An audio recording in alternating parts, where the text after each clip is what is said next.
Scott, you have a background as a pastor, as a college professor, as an administrator in higher education in several different settings. Right. And then you've developed a deep interest in changes going on in higher education in general. So for people who are reimagining theological education, could you talk a little bit about the tumult and the huge changes going on in higher education in general? Yeah, sure. Isn't it Phyllis Tickle who talked about the 500-year upset that occurs?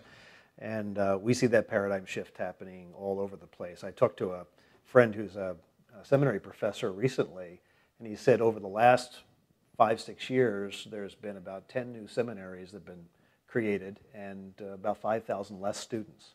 Yeah. So it's not a sustainable way to go, and the system is geared really to create vocational ministers who operate as lead pastor, CEO type folks of an organization.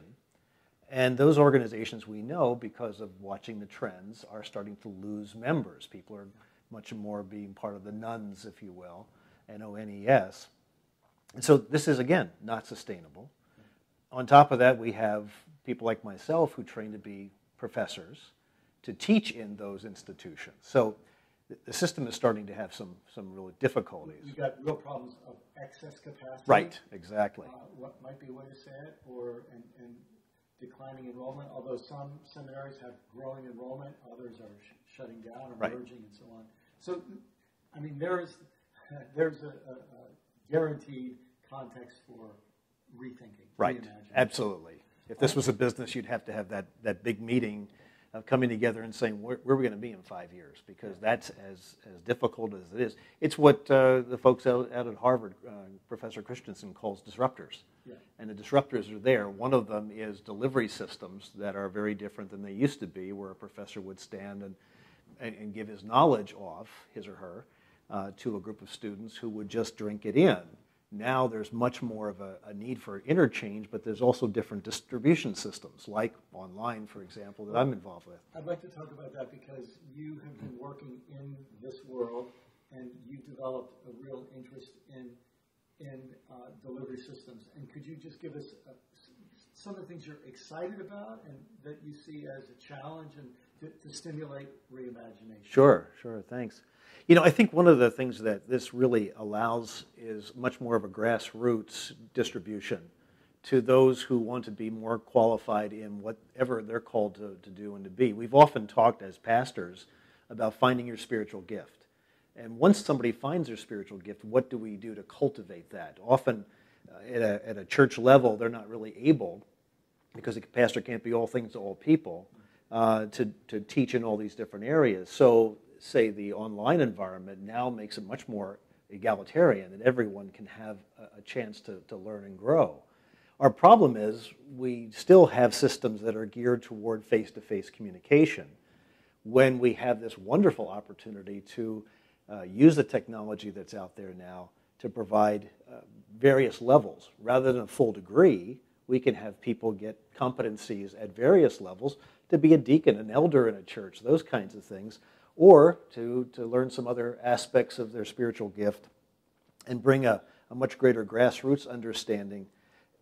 It sort of is what's different about moving from the 16th century, having Calvin, Luther, those wonderful reformers, as the smartest guys in the village. No one else really was reading all that much necessarily in their village. Yeah. And so they came across and told people what to believe. Now we're having much more of an interchange of experience, globalization experience, that people have these travel experiences, and they want to be part of the conversation. And these various technologies we have of distributing it, say, online, rather than everybody coming to one place, can allow for that grassroots conversation to go on, which is really what we learn through what's called andragogy, how adults learn.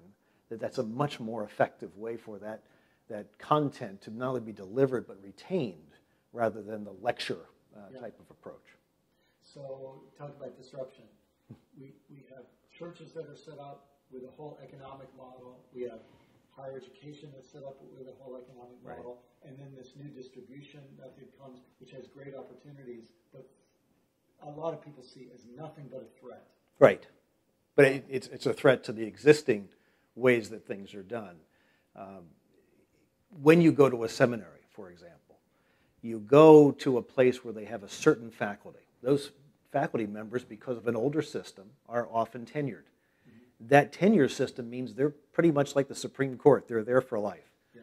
And they may have a certain mix of things that you'd like to know about, but it's changing so much that they can't just by themselves keep up. Yeah.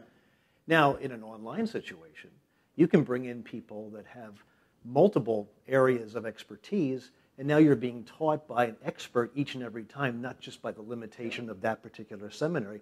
That is a much more effective system for us, but those systems that are, it is a total threat to them. Sure. And so here we realize that the interests of the people doing the reimagining are going to have a big impact on what they're allowed to reimagine. Right. Could you give us one example from outside the world of religion of where this is making an impact?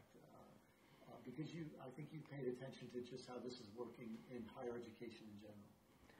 Well, in higher education, it's certainly been achieved through a number of different new emphases. One of the emphases we're seeing is internships, for example, where instead of, again, being just in a classroom situation, learning a certain credential, getting a certain degree, and then going out to the job market, what we're seeing is two-phase now. One is, without an internship, say an undergraduate student is really at a great disadvantage to get that first job. They have to have on-the-job experience in some way.